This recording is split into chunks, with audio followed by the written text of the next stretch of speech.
Muscle pain है उसके लिए सप्लीमेंट्स खा लेंगे, बालों की ग्रोथ के लिए सप्लीमेंट्स खा लेंगे, विटामिन्स खा लेंगे। एक्सेसिवली दवाइयाँ कंज्यूम करना नुकसानदेह नहीं है बॉडी के लिए। जो लोग जरूरत से ज्यादा मेडिसिन इस्तेमाल करते हैं वो अपने स्टोमक को स्लगिश कर देते हैं, मुख्तलिफ किस्म की बीमारियां वो बस्ता हो जाती हैं। ब्लड प्रेशर को कंट्रोल करने के लिए जो अद्वियात खा रहे होते हैं उनसे उनकी गट हेल्थ डिस्टर्ब हो रही है। मैं क्या करूँ अगर मुझे पेन किलर चाहिए ही चाहिए, क्योंकि मैंने पूरा दिन गुजारा। कुदरती तौर पर आपके घर में एक ऐसा पेन किलर मौजूद होना चाहिए जो कि बगैर स्टीरॉयड के, बगैर किसी केमिकल के, ऐसा इंस्टेंट पेन किलर है कि अल्हम्दुलिल्लाह इसका फौरी असर है। आपका सर में दर्द हो, आपके गुर्दों में दर्द हो, या किसी भी किस्म का पेट में दर्द हो, हार्ट में दर्द हो, ये इंस्टेंट पेन किलर है। जितना आप इसको आहिस्ता आहिस्ता पीते रहेंगे, जब आपका लास्ट चम्मच रह जाएगा या सेकंड लास्ट रह जाएगा या थर्ड लास्ट रह जाएगा, आपको पेन फिनिश हो जाएगा। एंटीबायोटिक्स का भी बहुत ज्यादा ट्रेंड है, क्या उसको भी इस्तेमाल करना चाहिए, क्या उससे भी परहेज करना चाहिए? हमने इसको एक नेशनल मेडिसिन बना दिया जो कि इंतहाई किस्म का नुकसानदेह है। हमारे गुर्दों के साथ साथ हमारी कुव्वत मुदाफियत को बिल्कुल तौर पर जो है फ्लैश कर देता है। यूरोप में इसका इस्तेमाल पूरी जिंदगी में एक बार करवाया जाता है, या बहुत ही शिद्दत हो तो 2 मरतबा पूरी लाइफ में। कुदरती तौर पर हर घर के हर किचन में मौजूद है एक एंटीबायोटिक। लोगों को पता ही नहीं है कि ये आया कि इतनी बड़ी एंटीबायोटिक।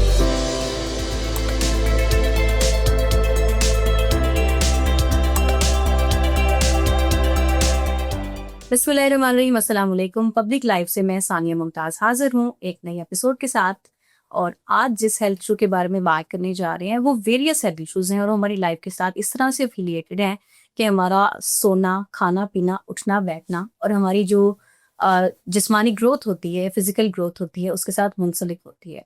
इसके अलावा बहुत सारे दिमाग के और इसके अलावा मैदे के पेचीदा मसाइल हैं जो एक दूसरे के साथ जुड़े हुए हैं, और इनका लिंकेज कैसे वर्क करता है और ये मसले अगर एग्जिस्ट करते हैं हमारी बॉडी में तो इनका हल कैसे निकाला जाए, इस बारे में बात करने के लिए मेरे साथ हकीम मोहम्मद उस्मान चिश्ती साहब हैं जो कि एक सर्टिफाइड हिजामा स्पेशलिस्ट हैं, न्यूट्रिशनिस्ट हैं और इसके अलावा नेचुरोपैथिक डॉक्टर भी हैं, थेरेपिस्ट भी हैं। अस्सलाम वालेकुम उस्मान साहब। जी वालेकुम अस्सलाम। भी बहुत शुक्रिया जी सानिया, आपने मुझे पॉडकास्ट में दावत दी और मैं आपका पॉडकास्ट जो है वो देखता रहता हूँ। अच्छा।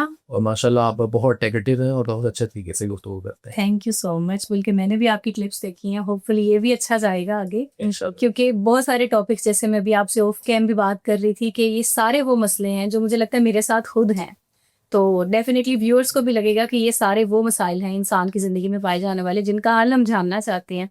तो हकीम मोहम्मद उस्मान साहब आ गए हैं तो हमने सब कुछ जान के रहना है। बस इंशाल्लाह फिर इसका मतलब है मैं मुखातिब करूंगा तो मैं सानिया को मुखातिब करूंगा कि सानिया ये चीज़ आपके लिए अच्छी, ये चीज़ नहीं है। डेफिनेटली। सबसे पहला सवाल मेरा आपसे यही है कि हमारी जो रूटीन लाइफ है उसमें खुराक का वाकई मैक्सिमम अमल दखल है। जो कुछ हम खाते पीते हैं वही नज़र आता है हमारे चेहरे पे, हमारे चलने फिरने में, बोलचाल में। जी बिल्कुल, ये सवाल बहुत इम्पोर्टेंट है और मैं आज नाजरीन को ये बात ज़रूर कहूँगा कि इसको गौर से सुनिएगा और देखिएगा कि क्या क्या हम मिस्टेक करते हैं।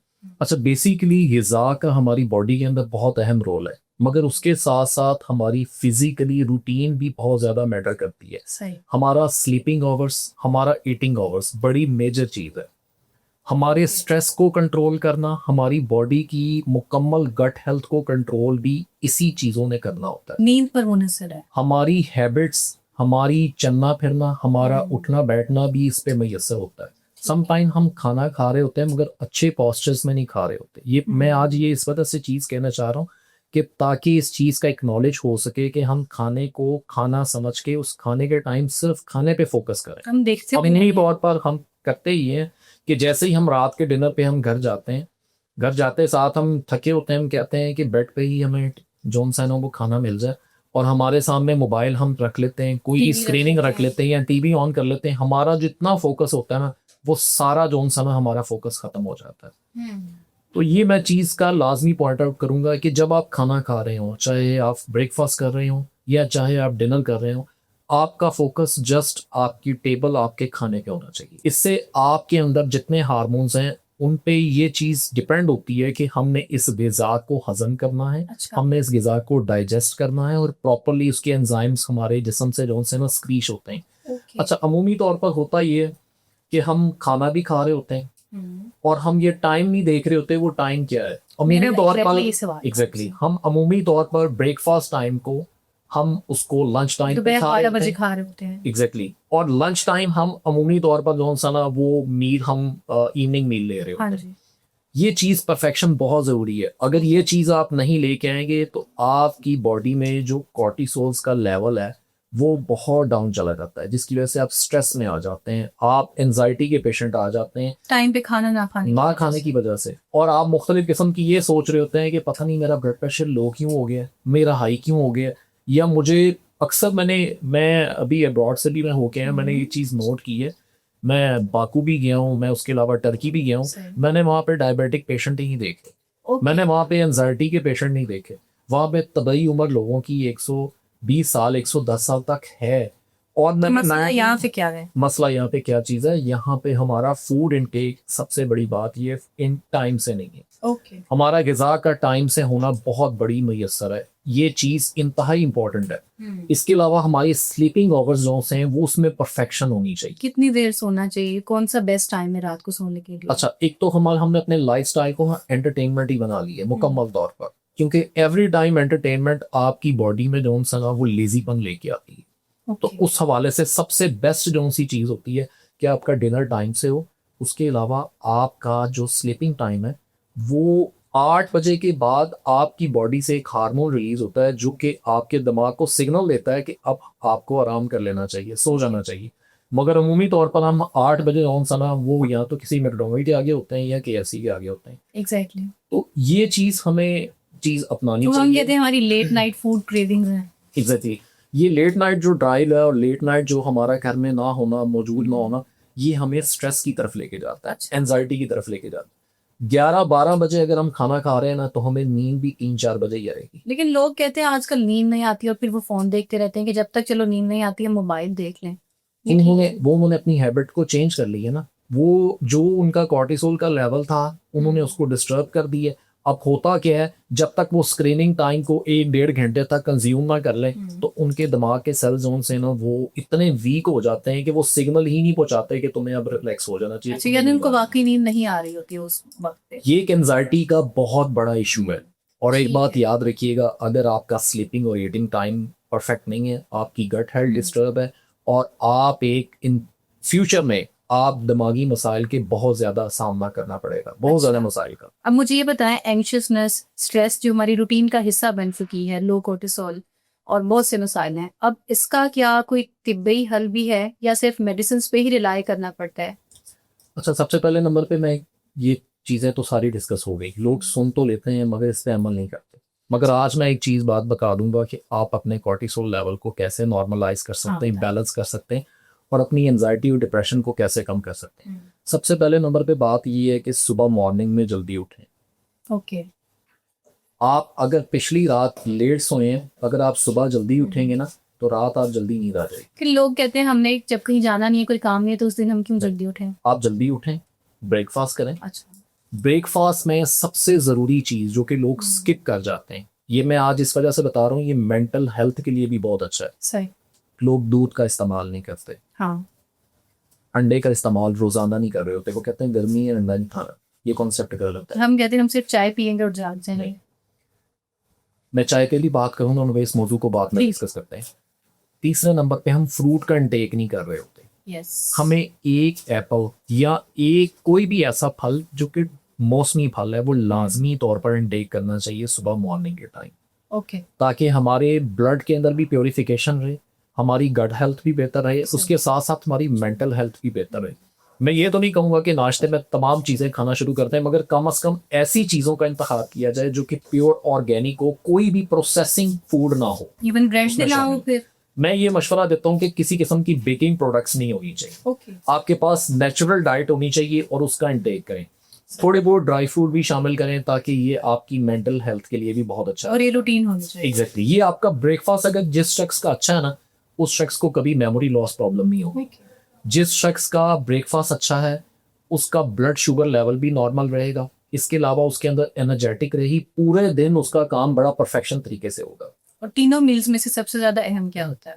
तीनों मील में सबसे ज्यादा जो अहम चीज है वो आपका ब्रेकफास्ट है। ओके। देन आपका लंच टाइम आता है। लंच टाइम में पोर्शन वाइज थोड़ा सा आप खाना खा सकते हैं और रात को जो आपका डिनर है वो आपका अर्ली होना चाहिए, बिफोर 8 o'clock।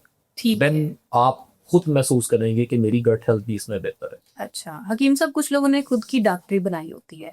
वो कहते हैं कि अब जिस तरह से उनको लगता है मसल पेन है, उसके लिए सप्लीमेंट्स खा लेंगे, बालों की ग्रोथ के लिए सप्लीमेंट्स खा लेंगे, वाइटामिन खा लेंगे। तो क्या एक्सेसिवली दवाइयाँ कंज्यूम करना नुकसानदेह नहीं है बॉडी के लिए? मुझे बताएं, इस पर आपका क्या टेक है? अच्छा, एक चीज याद रखिएगा, कोई भी किस्म की, किसी भी किस्म की extraordinary uses of medicine आपको बॉडी के अंदर बैड रिएक्शंस डालती है। किसी भी चीज़ की ज़्यादती आपको नुकसान दे सकती है। हम अमूमी तौर पर बहुत सारी गलतियां कर रहे होते हैं। अमूमी तौर पर हम ब्लड शुगर की मेडिसिन डेली इस्तेमाल कर रहे हैं, ब्लड प्रेशर की बेतहाशा टैबलेट इस्तेमाल कर रहे हैं, एनजाइटी की स्लीपिंग पिल्स या इसके अलावा पेन किलर्स मुख्तलिफ किस्म के डेली, मैं कहता हूँ कि हर घर में मौजूद है आजकल मेडिकल बॉट्स, हर इंसान का अपना हर घर में, पहनावा है। और उसने हर एक तरीके से अपना क्लिनिक खोला हुआ है। हाँ जी। ठीक है, उसको इस्तेमाल करवा रहा है, अपने बच्चों को इस्तेमाल करवा रहा है, मुख्तलिफ किस्म की एंटीबायोटिक इस्तेमाल बेतहाशा तौर पर। जरा सा गला खराब है, बुखार है, फौरन जॉनसन है। आज मैं बताऊंगा कि हिकमत ने दी क्या ऐसी एंटीबायोटिक है। हाँ डेफिनेटली। याद रखिएगा कि जो लोग जरूरत से ज्यादा मेडिसिन इस्तेमाल करते हैं वो अपने स्टोमिक को स्लगिश कर देते हैं, मुख्तलिफ किस्म की बीमारियां वो बस्ता हो जाती हैं। ब्लड प्रेशर को कंट्रोल करने के लिए जो अद्वियात खा रहे होते हैं उनसे उनकी गट हेल्थ डिस्टर्ब हो रही होती है। हाँ, वो ये चीज नहीं देख रहे होते कि uses of medicine extraordinary कितना नुकसानदेह हो सकता है। इस वजह से ये चीजें स्ट्रेस में भी लेके आती हैं, ये चीजें आपके माइंड को अपसेट भी करती हैं, आपको डिप्रेशन का पेशेंट भी बना देती हैं। ठीक। अक्सर औकात आपका ब्लड प्रेशर का मरीज नहीं होता वो, मगर ब्लड प्रेशर की मेडिसिन इस्तेमाल कर रहा होता है। उसको लगता है कि उसको ये मसला है। मगर वो क्या चीज है, उसकी गट हेल्थ डिस्टर्ब है, वो एंजाइटी का पेशेंट होता है और वो ब्लड प्रेशर की मेडिसिन बेतहाशा खा रहा होता और है। उससे उसकी बॉडी को कितना नुकसान हो रहा होगा। बेतहाशा तौर पर उसके गुर्दों में प्रॉब्लम्स आ जाती हैं, मुख्तलिफ किस्म के, उसको स्टोमिक में प्रॉब्लम हो जाती है, उसकी स्किन में प्रॉब्लम आती हैं। सही। तो बेतहाशा तौर पर उसकी लिवर की और इससे तो उसका डिफेंस मैकेनिज्म भी बहुत ज्यादा डिस्ट्रॉय हो जाता है। एग्जैक्टली। एक बात याद रखिएगा कि extra ordinary use of medicine आपकी कुव्वत मुदाफ़त को कम कर देती है। ठीक है। जैसे आपकी कुव्वत मुदाफ़त कम हो जाती है, आपके अंदर विल पावर बिल्कुल खत्म हो जाती है। लेकिन हकीम साहब, काउंटर क्वेश्चन मेरे पास अब ये है, कुछ मसाइल हैं जो हमारी जिंदगी में पाए जाते हैं। जिस तरह से अब हमें जिस्म में दर्द है, बुखार है, मैंने दफ्तर जाना है, फंक्शन तो करना है, अब मैं चाहूंगी कि मैं कोई पेन किलर लूं। अब आप कह रहे हैं कि एक्सेसिवली दवाइयां कंज्यूम करना नुकसानदेह है, तो फिर मैं क्या करूं अगर मुझे पेन किलर चाहिए ही चाहिए, क्योंकि मैंने पूरा दिन गुजारना है। जी, आज मैं अपने व्यूज को और अपने नाजरीन को, पब्लिक टीवी के जो नाजरीन हैं, इनको मैं एक खास तौर पर बताऊंगा कि ऑर्गेनिक तौर पर, कुदरती तौर पर आपके घर में एक ऐसा पेन किलर मौजूद होना चाहिए जो कि बगैर स्टीरॉयड के और बगैर किसी केमिकल के, मेडिसिन और नहीं है। ऐसा इंस्टेंट पेन किलर है कि अल्हम्दुलिल्लाह इसका फौरी असर है। ऐसी क्या? आपका सर में दर्द हो, ओके। आपके गुर्दों में दर्द हो, या किसी भी किस्म का पेट में दर्द हो, हार्ट में दर्द हो, अच्छा, अल्हम्दुलिल्लाह ये इंस्टेंट पेन किलर है। ये आज नोट क्या संभाल चीज है है, मुझे बताएं। मैं इंशाल्लाह आज आपको बताऊंगा जरूर जी। सानिया, इसको गौर से देखिएगा, सुनिएगा, इनको नोट डाउन कीजिएगा कि इसमें आपने 1 कप लेना है अरके गुलाब का, ओके। 1 कप लेना है सौंफ का, और 1 चम्मच आपने इसको जो सा है वो काला नमक लेना है, ब्लैक सॉल्ट। ये सब घर में पड़ा होता है। ये पड़ा होता है। अच्छा, आपने इसको 1 कप अरके सौंफ और 1 कप अरके गुलाब को आपने चूल्हे पे रख लेना है, एक पैन में डाल के तीनों इसको गर्म करना है। ओके। इसको बॉइलिंग पॉइंट तक लेके जाना है और उसमें 1 चम्मच आपने ब्लैक सॉल्ट डाल देना। ओके। इसको हिला लें अच्छे तरीके से। ये आपके पास 2 कप हो जाएंगे। सही। ठीक है, 2 कप से ये जब 1.5 कप रह जाए पक के, तो आपने इसको उतार लेना। ओके। उतारने के बाद आपने इसको नीम गर्म रखना है। जब पीने के काबिल हो जाए, 1-1 चम्मच टेबल स्पून ओके। आप इसको पीना शुरू कर दें। पूरा वो 1.5 कप जो है हम पी जाएं। आप पी एक जाएं। वक्त में। जितना आप इसको आहिस्ता आहिस्ता पीते रहेंगे, छोटे घूंट जब में पी आपका लास्ट चम्मच रह जाएगा, ठीक है, अच्छा। या सेकंड लास्ट रह जाएगा या थर्ड लास्ट रह जाएगा, आपको पेन फिनिश हो जाएगी। डेफिनेटली। और अल्हम्दुलिल्लाह इसमें किसी किस्म का कोई स्टीरॉयड नहीं है। इससे आपके पेट के अंदर किसी किस्म का दर्द है या जिस्म में कहीं दर्द है या आपको फटीग महसूस हो रही है, बहुत ज्यादा आपको, मैं कहता हूँ जिस्म दर्द कर रहा है, फौरी तौर पर बाअसर तरीके से, ये इंतहाई मुफीद किस्म का टिप मैंने आपको देखी। सही ये एक है। ऐसा ड्रिंक है जो तो मुझे फौरन लग रहा है कि चले हम इस्तेमाल करें, और ये तो बहुत ही मुफीद बात है कि हम फिर गोलियों से हमारी शायद जान छूट जाए। इंशाल्लाह, और इंशाल्लाह आपको मैं चैलेंज से कहता हूँ, आपको किसी किस्म की पेन किलर खाने की जरूरत नहीं पड़ेगी इंशाल्लाह। चलें, मैं चैलेंज एक्सेप्ट करती हूँ, फिर मैं आपको रिजल्ट भी बताऊंगी। अब मुझे ये बताएं कि एंटीबायोटिक्स का भी बहुत ज्यादा ट्रेंड है, रुझान है, क्या उसको भी इस्तेमाल करना चाहिए, क्या उससे भी परहेज करना चाहिए? सर याद रखिएगा कि एंटीबायोटिक हमारे सिर्फ इधर पाकिस्तान में जरूरत से ज्यादा इस्तेमाल करवाई जाती है बेतहाशा तौर पर। कौमी गोलियां बनाई हुई हैं, एग्जैक्टली हमारी एक नेशनल मेडिसिन है। आप ये बिलीव, ये मैं कहता हूँ, ये हमारी हंसी इसमें आ रही है, और मैं कहता हूँ हमें अफसोस भी है इसमें Definitely. कि हमने इसको एक नेशनल मेडिसिन बना दिया हुआ है, दुख है। जो कि इंतहाई किस्म का नुकसानदेह है। हमारे गुर्दों के साथ साथ हमारी कुव्वत मुदाफियत को बिल्कुल तौर पर जो है ना फ्लैश कर देता है। Okay. अच्छा, एंटीबायोटिक बेसिकली हम तब इस्तेमाल करते हैं, सबसे पहले मैं ये नाज़रीन को बता दूं कि एंटीबायोटिक होता क्या है और ये इस्तेमाल क्यों करनी पड़ती है। यूरोप में इसका इस्तेमाल पूरी ज़िंदगी में एक बार करवाया जाता है, या बहुत ही शिद्दत हो तो 2 मरतबा पूरी लाइफ में एंटीबायोटिक का इस्तेमाल करवाया ही नहीं जाता। मैं कहता हूँ वो तो पैनाडोल की एक गोली भी नहीं आपको देते। मैंने 8-10 साल यूरोप में वक्त गुजारा, मैंने देखा है हॉस्पिटल्स में जाके, वो तो हॉस्पिटल में बंदा चला जाए तो वो तो बड़ा खुश होते हैं हमारे हॉस्पिटल में कोई बंदा आ गया है, ठीक है, कोई पेशेंट आ गया है। मगर आज मैं आपको एक बात बता दूं कि एंटीबायोटिक बहुत खतरनाक चीज़ है, ठीक है, ये कोई आम चीज़ नहीं है। मगर क्या चीज़ है, हम अपने आप को जल्द ठीक करने के लिए और मसनूई तौर पर एंटीबॉडीज को हम रिफ्लेक्ट करने के लिए हम इसका इस्तेमाल करते हैं, जो कि बेतहाशा तौर पर नुकसानदेह, हमारी कुव्वत मुदाफियत को, विल पावर को नुकसान पहुंचाती है। लेकिन कोई रिप्लेसमेंट भी तो होनी चाहिए इसकी। हाँ, मैं कहता हूँ कि ऑर्गेनिक तौर पर अल्हम्दुलिल्लाह कुदरती तौर पर हर घर के हर किचन में मौजूद है एक एंटीबायोटिक। मगर लोग इससे नाम मुआफिक है, लोगों को पता ही नहीं है कि ये आया कि इतनी बड़ी एंटीबायोटिक है। चले आप रोशनास करवाएं ना हमें। बिल्कुल। अच्छा, वैसे हिकमत में हमारे पास बहुत सारी एंटीबायोटिक है, मगर मैं आज इस 2 का जिक्र करूंगा जो कि इंतहाई इफेक्टिव है। सबसे पहले नंबर पे आपके किचन में मौजूद हल्दी, जो कि इंतहाई तौर पर ऐसा सुपर किस्म का आपकी एंटीबायोटिक है, जो कि इतनी अच्छी प्रॉपर्टीज होती हैं उसमें। सबसे पहली प्रॉपर्टी एंटी इन्फ्लेमेटरी है, सोजिश को कम करती है। दूसरी एंटीसेप्टिक है, फौरन जौन सा ना जरासीम कश है, आपके जरासीम पूरी बॉडी में कहीं भी होंगे तो उसको निकाल देगी या उसको खत्म कर देगी। सही। तीसरे नंबर पे ये आपकी विल पावर को कंट्रोल करती है, आपके माइंड को रिलैक्स करती है, और कहीं भी आपको पेन है उसकी पेन की शिद्दत को कम करती है। कंज्यूम कैसे करें? एग्जैक्ट। और सेकेंडली एक और चीज, अच्छा, ये मैं इसको एंटीबायोटिक भी कहता हूँ, और इसको मैं मुसफ़िए खून, यानी कि जो खून को साफ करती है, जो ब्लड को प्योरीफाई करती है, ये एक ऐसा अल्कलाइन है कि जो कि बॉडी को प्योरीफाई भी करता है और डिटॉक्स भी करता है, ठीक है। इस वजह से हल्दी को हम अपनी हिकमत में इसको एंटीबायोटिक एज यूज करवाया जाते हैं, और ये सदियों से, बहुत बेतहाशा हजारों साल पुराना इसको इस्तेमाल करवाया जाता है, एक्सटर्नल भी और इंटरनल भी। सही। अच्छा, इसके अलावा दूसरे नंबर पे जो हम एंटीबायोटिक इस्तेमाल करवाते हैं वो हम करवाते हैं मेथी दाना।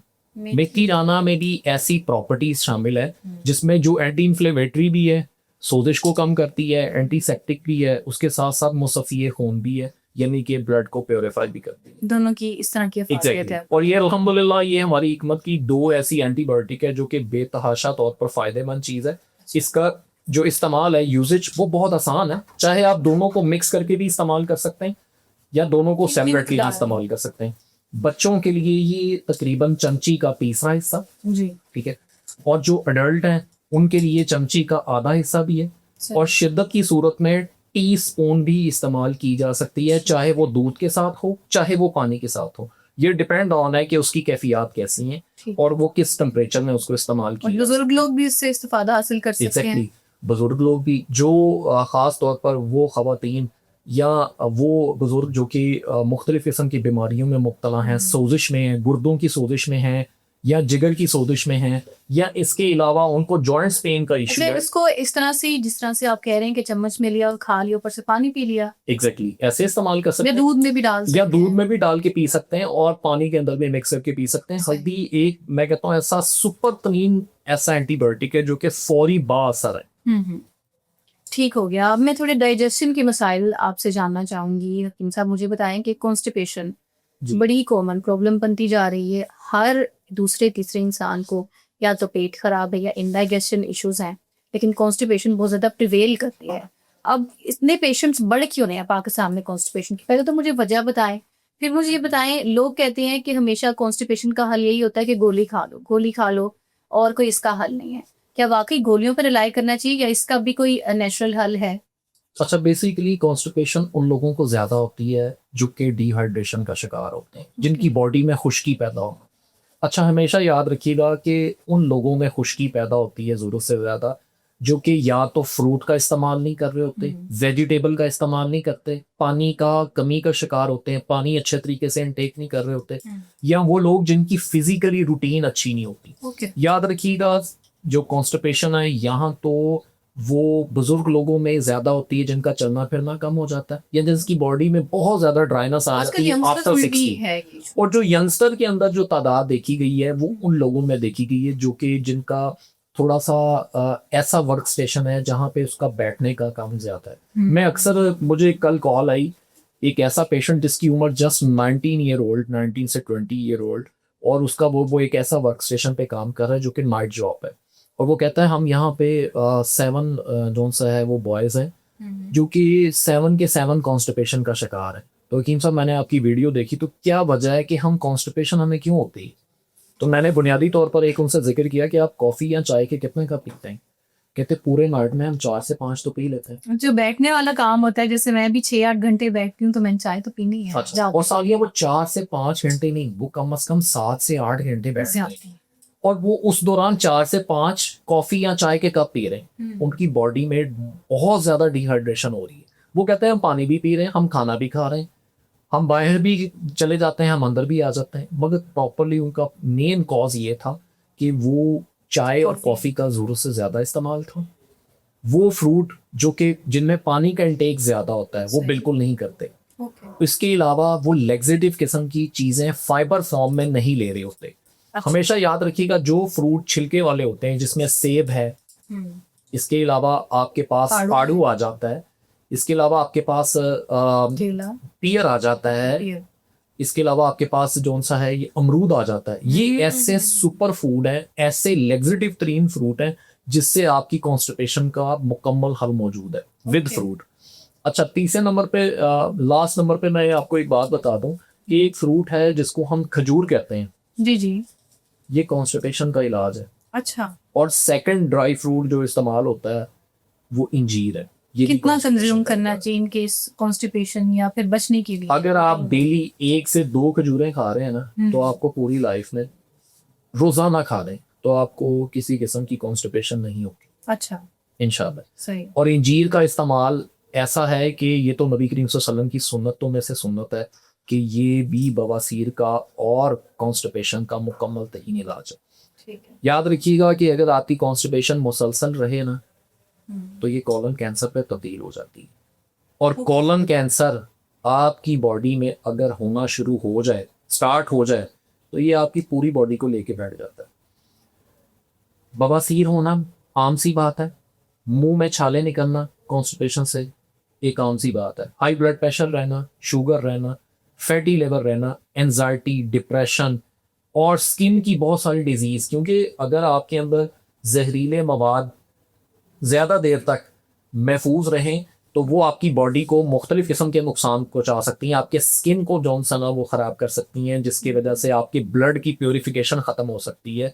ऐसे जहरीले मवाद आपके मुंह के अंदर छाले निकाल सकते हैं, जख्म कर सकते हैं, और उसी तरह जौन सा ना वो कॉलन कैंसर में भी तब्दील हो जाते हैं। अच्छा, फिर इसका क्योर क्या है? जैसे रेगुलर रूटीन में किसी को कॉन्स्टिपेशन हो रही है तो वो क्या चीज कंज्यूम करे बचने के लिए? जैसे आपने फ्रूट्स तो मुझे बता दिए, कोई दवाई भी है, कोई देसी दवाई, कोई टोटका? अच्छा, 2 चीज़ें हैं। आज मैं नाजरीन को बताऊंगा कि 2 तरीकों से आप कॉन्स्टिपेशन से बच सकते हैं। नंबर 1 है, अगर आपकी फिजिकल थोड़ा सा वॉक हो रही है, एक्सरसाइज हो रही है, आपकी इस किस्म की वॉक से, फिजिकली एक्सरसाइज से आपके जो अंतड़ियां हैं या आपके जो है, मैं ये कह सकता हूँ कि आपकी गट हेल्थ जो सी है, उसकी मूवमेंट जो सी है ना, वो बेहतर होना शुरू हो जाती है। आपकी अंतड़ियों की रीसेट होना शुरू हो जाती है, जिस वजह से नेचुरल तौर पर आपकी कॉन्स्टिपेशन खत्म हो जाती है। आपका चलना फिरना जो सा ना ये आपकी अंतड़ियों के लिए बहुत अच्छा है, उसकी मूवमेंट को फास्ट करता है, उसके डाइजेस्ट अमल को मजीद तेज कर देता है। इसके अलावा मैं उन लोगों से भी मुखातिब हूँ जो खाना चुबा के नहीं खाते, जो खाना खाते रहे ना निगलते हैं। फौरन निगल लेते हैं। चावल खा रहे हैं, कुछ चीज खा रहे हैं, शॉर्मा बर्गर पिज्जा खा रहे हैं, उसको उसी तरह निगलते जा रहे हैं फौरन। ये इंतहाई किस्म का नुकसान है। हमारे दांत सिर्फ अल्लाह पे ने मुंह में बनाए हुए हैं, हमारे अंतड़ियों में दांत नहीं है। हमें हजम जो सा ना वो बेशक वो कर लेते हैं, मगर हमें चुबा के खाना चाहिए ताकि ग़िज़ा जल्द हजम हो जाए मसनून तरीका और वही है। एग्जैक्टली और वो परफेक्ट तरीके से आपके जुज़वे बदन बन सके। ये एक सबसे पहले है। दूसरी मिस्टेक हम लोग करते ये हैं कि अमूमी तौर पर हम पानी पहले नहीं पीते। हमें पानी का मिकदार पहले पीनी चाहिए ताकि हमारा स्टोमिक जोन सा है खाने से इसमें पहले। डिहाइड्रेशन जोन सी है वो कम हो जाए, ठीक है, वो ऑक्सीडाइज हो जाए, तब हमारी ग़िज़ा प्रॉपरली हजम हो जाती है। सही। और अमूमी तौर पर जब हम खाना से पहले पानी नहीं पीते, हमें ब्लॉटिंग और गैस्ट्रेशन का ज्यादा जरूरत से ज्यादा सामना करना पड़ता होता है। है। अच्छा, हकीम साहब आप मुझे ये बताएं कि एक बनाना मिथ बनी हुई है कि अगर आप इवन की तादाद में केले खाएंगे तो आप पेट खराब से बच सकते हैं, ओड की तादाद में खाएंगे तो आप लोग को कॉन्स्टिपेशन नहीं होगी। क्या वाकई केला जो है उसमें ऐसी प्रॉपर्टीज हैं कि वो कॉन्स्टिपेशन से भी बचाता है, पेट खराब से भी बचाता है? अच्छा, ये मिथ इंतहाई किस्म की गलत है। ओके। मिथ ये होती है, असल मिथ ये है कि वो कहते हैं हिस्सा बकदरे जुस्सा। किसी को 1 चम्मच नौन सी है वो फायदा पहुंचा सकती है और किसी को 5 चम्मच भी उसके लिए कम होती है। अब है क्या चीज कि मिकदार खुराक तयन होती है कि आपके जिस्म से आपके वजन पर। हमेशा हम अपने जो पेशेंट आता है हम उसका वजन काउंट करते हैं कि आया कि आपका वजन कितना है। 90 kg है, इट्स मीन्स कि हमें डोन सना इसको एक खुराक जो सी है एक टाइम की वो 10 ग्राम देनी है। ओके। अगर आपका वजन 60 kg है तो हमें आपको वजन जो सा ना आपको 5 ग्राम्स आपको इस्तेमाल करवानी है। तो ये जो सा ना ये वजन के हिसाब से की जाती है। इसी तरह जो सा ना ये केले की जो मिथ है ये अमूमी तौर पर जो सा याद रखिएगा कि 1 केला या 2 केले, ये डिपेंड ऑन है कि आपके वजन के हिसाब से कि वो कितनी मिकदार में खाया जाता है। ठीक है। अच्छा, एक चीज मैं एक और आपको मैं बता दूं कि कॉन्स्टिपेशन के हवाले से सबसे पहले तो मैं एक कावा भी बताता हूँ कि जो कि कावा कॉन्स्टिपेशन के लिए इंतहाई किस्म का मुफीद है। जी जरूर। और ये कावा एक ऐसा है कि ये अगर आप इसका इस्तेमाल करना शुरू कर देंगे तो दायमी कवल से आपका मुकम्मल तौर पर जान छूट जाएगी। पक्की बात है। एग्जैक्टली। इसके लिए करना ये कि 1.5 कप पानी लेना है, उसमें 1 चम्मच सौंफ की, 1 चम्मच जीरे की, 1 चम्मच अजवाइन की और इसमें 5 से 7 पत्ते आपने सना मक्की के डाल देंगे। सना मक्की। Exactly. ये क्या चीज होती है? हमें संसारी की दुकान पंसार से साई के याद ग्रोसरी स्टोर ये से भी 3 मिल चीजें तो जो सा ना आपको किचन में मौजूद है, जिसमें सौंफ, जीरा, अजवाइन, ये आपको घर में मौजूद है। अच्छा। सिर्फ जो लास्ट चीज है वो है सना मक्की के पत्ते। ये आपको पंसार स्टोर से आसानी से मिल जाने, मगर बशर्ती है कि आपने पंसार स्टोर से लेने तो ग्रीन कलर के लेने ताकि आपको ऑलमोस्ट वो फ्रेश हालत में मिले। सही। अच्छा, ग्रीनिश लेंगे ना तो उसमें उतना ही जौन सा ना वो अफादियत होगी। ठीक है। अच्छा, ये पत्ते 5 से 7 पत्ते आपने उस 1.5 कप पानी में बॉईल कर देने। जब वो पानी 1 कप रह जाए बॉईल होके उसको उतार लेना, नथारें उसको अपने कप में डालें और उसको नीम गर्म हालत में उसको पीना शुरू कर दें। ओके। खाने के आधे घंटे के बाद दिन में 2 मरतबा इस्तेमाल कर लें। सही। आपको दायमी कब्ज से मुसलसल जो सा छुटकारा मिल जाए सिर्फ ये कहवा कंज्यूम करने से। एग्जैक्टली। ठीक। अच्छा, इसके अलावा मैं उन लोगों से भी मुखातिब हूँ जो कि ये कावा पीने से थोड़ा सा ना कतराते हैं, गर्म है या पीना ही नहीं जा रहा है या पसंद आता है या टेस्ट या इसके अलावा तरद्दुद नहीं होगा इतना। वो कहते हैं हमें इंस्टेंटली जल्दी से मुंह में डालें और फौरन जौन सा ना हम वो मुसीबत से जान छूट जाए। उसके लिए करना ये है सबसे बेहतरीन चीज, यही 3 चीजें जो पहले आपने उसमें डाली हैं किचन में मौजूद है आपके पास। इसमें सौंफ, जीरा, अजवाइन। हम वजन ले लें, मिसाल के तौर पर 50-50 ग्राम ले लें और इसमें 50 ग्राम जो सा है वो आपने बरगे सोदाब ले लेना। बरगे सोदा आम पंसार से मिल जाते हैं बरगे सोदाब। अच्छा, ये 50 ग्राम और 50 ग्राम यानी कि तमाम चीजें 50-50 ग्राम हम वजन ले लें। इसको पिसाई करके एक कंटेनर में महफूज कर लें। खाना खाने के आधे घंटे के बाद आधी चम्मच दोपहर को और आधी चम्मच रात को आप लेना शुरू कर दें। 1 से 2 दिन में आपको महसूस हो जाएगा कि मेरा स्टोमक भी ठीक है और मैं अपने आप को बेहतर महसूस कर रहा हूँ। और मैं सानिया एक चीज़ और मैं इसमें थोड़ा सा इंडिकेट करता चलूँ, कुछ लोग मिस्टेक करते हैं बहुत ज़्यादा रिफाइंड किस्म के ऑयल इस्तेमाल कर रहे होते हैं, जिसमें कनोला ऑयल हो गया या मुख्तलिफ किस्म के सनफ्लावर कुकिंग ऑयल हो गया। बहुत सारे कुकिंग ऑयल्स हैं जो कि हाई टेम्परेचर पे बनाए जाते हैं, हाँ जी, और वो एक ऐसे हाई टेम्परेचर पे बनाए जाते हैं जिसकी वजह से हमारा लिवर भी फैटी होता है, वो हजम भी नहीं होते, और हम मोटापे का शिकार भी होते हैं, और उसके साथ साथ हम कॉन्स्टिपेशन का शिकार भी हो जाते हैं। अच्छा, हमारे अंदर से वो एनर्जी को भी मुकम्मल तौर पर छीन लेते हैं। मैं आज ऐसे 3 ऑयल्स का जिक्र करूंगा जो कि आज मैं लाजमी कहूंगा वो खवातीन जो घर में कुकिंग करती हैं वो ये चीज़ का निशानदही कर लें कि अपने घर में ये 3 ऑयल्स के अलावा कोई ऑयल ना इस्तेमाल करें। ये 3 ऑयल आपके बच्चे की सेहत, आपके खामद अपने भाई की सेहत, अपने वालिद की सेहत के लिए भी, और आप सबकी सेहत के लिए भी बहुत अच्छे होंगे। इसमें सबसे पहले करना ये है, या तो आप सरसों का तेल इस्तेमाल कर लें, ठीक है, सस्ता है, आम चीज़ है, बासानी मिल जाता है, बिल्कुल, ये रिफाइंड शुदा नहीं होता, ठीक है। ये समझ लें कि एक लो टेम्परेचर पे इसको निकाला होता है, ठीक है। इसके अलावा दूसरा जो ऑयल है वो हम घर में अमूमी तौर पर भी बना सकते हैं, देसी घी। इसका इस्तेमाल और इसकी अफादियत बहुत ज़्यादा है, मिल भी जाता है, बना भी सकते हैं, बना भी सकते हैं, मिल भी सकता है, और ये खालिस हो तो आपके अंदर मैं कहता हूँ कि 10 से 15 किस्म की बीमारियों को भी ख़त्म कर देता है। अच्छा, ये इंतहाई मुफीद है। ठीक है, तीसरे नंबर पे वो ऑयल है, अगर आप अफोर्ड कर सकते हैं तो लाजमी इस्तेमाल करें, वो है जैतून का तेल, ऑलिव ऑयल, ऑलिव ऑयल। ये बहुत अच्छा है, और ऑलिव ऑयल आपकी गट हेल्थ के साथ साथ आपके फिजिकली आपके कई बॉडी पार्ट्स को भी लुब्रिकेशन करता है, जिसमें आपके जॉइंट्स पेन के लिए भी अच्छा है, आपके फैट लिवर के लिए भी अच्छा है, आपके हार्ट के लिए भी अच्छा है, और आपकी ब्रेन हेल्थ के लिए भी अच्छा है। ओके, तो इसमें 0% जो सा ना वो कोलेस्ट्रॉल होता है, तो जिसकी वजह से ये बहुत अच्छी चीज कोलेस्ट्रॉल फ्री है, एग्जैक्टली। तो ये 3 ऑयल्स का इस्तेमाल लाजमी करेंगे ना, तो आपको कॉन्स्टिपेशन नहीं होगी। सनफ्लावर ऑयल, फलाना ऑयल, वो सारों की प्रॉपर्टीज जो है इंसानी सेहत के लिए अच्छी नहीं है, बिल्कुल ऐसे ही है। और दूध का इस्तेमाल को मामूल बना लें। दूध में नेचुरल तौर पर अल्लाह पाक ने एक मुकम्मल ग़िज़ा रखी है, जिससे आपको जिस्म में कैल्शियम भी मिलता है, और मुख्तलिफ किस्म के आपको लुब्रिकेशन ऐसे चिकनाई की मिकदार मिल जाती है जिससे आपको कब्ज़ नहीं होती। और अगर शिद्दत की कब्ज़ की सूरत हाल हो तो उसमें आप इसमें छिलका इसबगोल भी ऐड कर सकते हैं। जी एग्जैक्टली, क्योंकि ये फाइबर फॉर्म में बहुत अच्छी चीज़ है, फाइबर होता है, फुल ऑफ फाइबर होता है। इसको आप दूध में मिला के इस्तेमाल करने से आपके अंदर दायमी कब्ज़ जो ये मुकम्मल तौर पर ख़त्म हो। ठीक है हरीम साहब, वैसे कॉन्स्टिपेशन को बहुत क्लैरिटी मिल गई है, लेकिन एक सवाल मेरा रह गया, वो मैं पूछूं फिर हम ब्रेन हेल्थ की तरफ आते हैं। जी। अब वो ये है सवाल कि उनसे कॉन्स्टिपेशन को लेके कि जो मैदे से बनी अशिया है, जैसे आपने बेकरी आइटम्स का जिक्र किया, या चावलों के, अभी लोग कहते हैं कि इन चीज़ों को कंज्यूम करने की बजाय हमें गंदम बाजरा खाना चाहिए और वो निज़ाम के लिए बेहतर है, तो क्या वाकई चावलों की वजह से भी कॉन्स्टिपेशन होती है?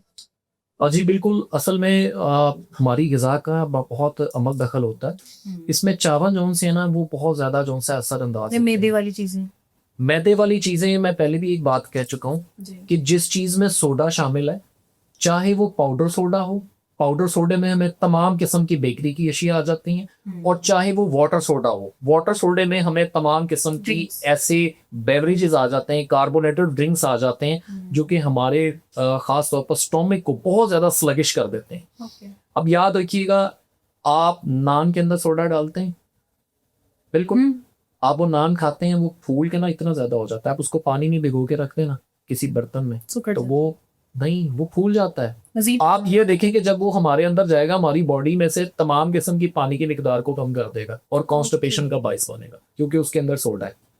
बिस्किट के अंदर, डबल रोटी के अंदर और तमाम किस्म की बेकरी की अशिया के अंदर सोडा है, वो कॉन्स्टिपेशन का बाइस बनता है। इसके अलावा वाटर सोडा, अमूमी तौर पर हम कोई भी बर्गर, पेप्सी वगैरह बर्गर खाएं, या कोई भी फास्ट फूड इस्तेमाल करें, या प्रोसेसिंग फूड खाएं, या कोई भी हम घर का खाना खाएं, हम उसके बाद फ़ौरन हमारा क्या ट्रेंड होता है, कोला मिल जाएगी, स्प्राइट मिल जाएगी, या किसी भी किस्म की कोई कार्बोनेटेड ड्रिंक्स मिल जाएगी। अब होता क्या है, वो कार्बोनेटेड ड्रिंक्स आपके पेट को फुला देती है, आपको ब्लॉटिंग पैदा करती है, गैस्ट्रेशन पैदा करती है, इसके अलावा आप में मोटापे का सबब। इन सब हमें फिर ये लग रहा होता है कि खाना हजम नहीं हो रहा, तेजाबियत हो रही है, जलन हो रही है, तो उसका इंस्टेंट हल यही है कि हम कार्बोनेटेड ड्रिंक पी लें। ये सिर्फ और सिर्फ हमारे मिथ बनी है। अच्छा, हाँ जी एग्जैक्टली। इन केस अगर हमें जलन फील हो, हमें लगे खाना हजम नहीं रहा, तो क्या दूध का गिलास पिए फिर हम? मैं बताना चाह रहा हूँ कि ये सिर्फ ना हमारे अंदर एक मिथ बनी हुई है, और हमने इसको अडॉप्ट कर लिया है, हमें इस पे आदत हो गई है। हम कार्बोनेटेड ड्रिंक्स नहीं पियेंगे तो हम क्या करते हैं, हम चाय मंगवा लेते हैं। हम अभी खाना पूरा नहीं होता तो हम फौरन कह देते हैं इसके बाद चाय मिलेगी, ठीक है। तो अभी तो वो डाइजेस्ट भी पूरा नहीं होता, हम उसके बाद चाय पी लेते हैं। हमारी बॉडी से जितना विटामिन होता है, जितना कैल्शियम होता है, वो बाई स्टूल या बाई यूरिन पास आउट हो जाता है। चाय इतनी नुकसानदेह है। तो कितनी दिन में चले, अगर कोई इंसान है चाय का बड़ा शौकीन है तो कंजम्पशन कम कर देगा, ये तो नहीं होगा कि बिल्कुल कट ऑफ कर दिया, कट ऑफ कर देना कर चाहिए। देना चाहिए, बड़ा मुश्किल है लेकिन ये करना चाहिए, ये आपकी सेहत के लिए अच्छा है। जरूरी है तो आप 10 दिन चाय ना पिए, आप अपने चेहरे की फेयरनेस देख लीजिएगा, विदाउट एनी क्रीम, विदाउट, ये मेरा चैलेंज है आपको। अच्छा। कि सारियां आप अगर चाय पीते हैं ना, तो मैं उन नाजरीन को भी कहूंगा जो चाय को बहुत ज्यादा इस्तेमाल करते सारी हैं, नाजरीन जो चाय के शौकीन ये है आपकी बॉडी के अंदर से ऑक्सीजन के लेवल को कम करता है। फर्स्ट ऑफ ऑल, आपकी बॉडी से जितना कोलेजन है सारा निकाल देता है, आपके हेयर खराब होना शुरू होते हैं। आपकी बॉडी के अंदर से ग्लूटाथियोन की मिकदार को कम करता है, विटामिन डी को कम करता है। अच्छा। इसके अलावा कैल्शियम बजरिया यूरिन आपकी बॉडी से निकलना शुरू हो जाता है। आप चाय का कप पीते हैं, याद रखिएगा, चाय का कप पीने के आपको आधे से घंटे 2 घंटे के बाद आपको यूरिन आता है, और वो यूरिन बहुत ज्यादा पेल होता है, और उसने तमाम किस्म के आपकी बॉडी से बाइल निकाल देता है, जिस पे ना पे आपकी बॉडी के अंदर हरारत भी बन जाती है।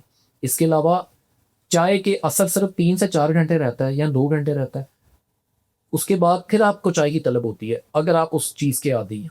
मगर चाय पीना बहुत लंबी एक मौजू है, मैं इसको पता लग रहा है बिल्कुल एंटी चाय है, आप कह रहे हैं नहीं 100% इसको मैं इस वजह से इसको कहूंगा। अब हमारे मुल्क में भी चाय असली नहीं है ना, हमारे मुल्क में चाय के जो है ना वो 1 लाख ब्रांड है।